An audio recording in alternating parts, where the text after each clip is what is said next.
inconvénients des marchés quand tu es créateur ou revendeur. Le premier point négatif, c'est clairement que tu n'es pas sûr d'avoir de la place. Tu ne sais jamais quand tu y vas si tu auras de la place ce jour-là. Tu es ce qu'on appelle un passager.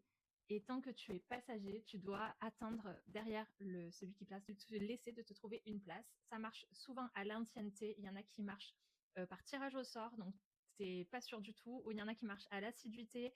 Et dans tous les cas, il y a l'ancienneté qui est prise en compte.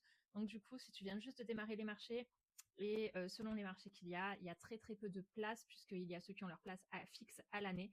Toi, tu changeras de place d'une semaine à l'autre et tu n'es pas sûr d'avoir de la place. Deuxième point négatif, c'est aussi la concurrence.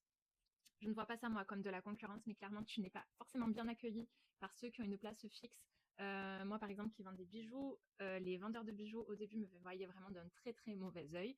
C'est encore le cas parfois pour certains.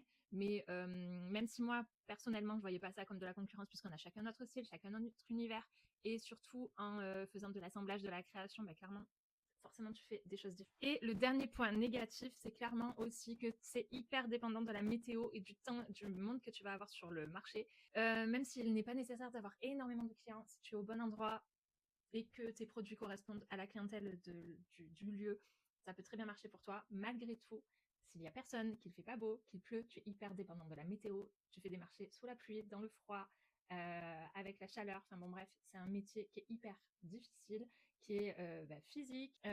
Tu portes des charges lourdes tous les jours, d'installer ton stand de tous les jours. Enfin bref, c'est hyper fastidieux et hyper long et physique. Donc c'est clairement beaucoup de tests au début pour pouvoir trouver les lieux qui peuvent te correspondre à toi, parce qu'un marché qui va me correspondre à moi, parce que ça sera clairement ma clientèle qui fréquente ce lieu-là, ne va pas forcément te correspondre à toi, et vice-versa. Bref, faire des tests pour pouvoir voir ce qui est le plus adapté pour toi. N'hésite pas à me poser des questions si tu as d'autres questions sur les marchés, et je te répondrai la prochaine fois.